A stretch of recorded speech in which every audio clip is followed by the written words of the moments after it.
su tavim aš kalbuosi, nors manęs negirdytų.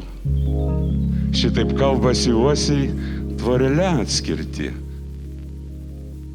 Susitikti jie negali, nesušukti balsų, krinta lapo ogelės prie jų kojų basų. Įlinguoja jie litylus, lyg naktužės gilios.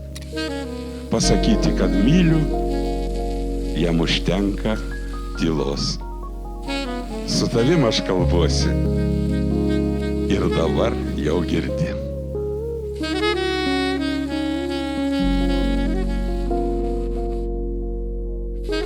Aš Giedrius, dovanoju tau šį žiedą, savo meilės ir atsidavimo simbolį. Esu pasiryžęs su tavimi kurti šeimą, suteikti saugumą ir pagarbą. Pažadu visada būti ištikimas, rūpintis tavim, nepaisant aplinkybių, tiek laimė ir džiaugsme, tiek liūdesio ir sunkumo valandą. Mylėsiu ir branginsiu tave amžinai. Aš Rūta, dovanoju tau šį žiedą kaip savo meilės ir atsidavimo simbolį. Esu pasiryžusi su tavimi kurti šeimą, suteikti šilumą ir meilę. Pažadu visada būti ištikima. Mylėsiu ir branginsiu tave amžinai.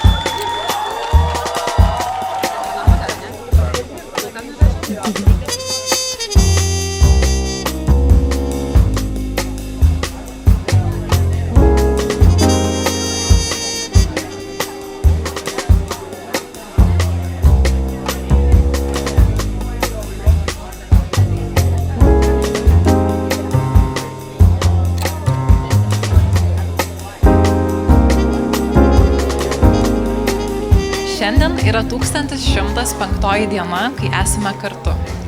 Atrodo paprastas rugpjūčio šeštadienis, bet mums jis toks vienintelis ir ypatingas. Šią dieną jos akimirkas ir įspūdžius atmintyje ir širdyse nešiosimės visą gyvenimą.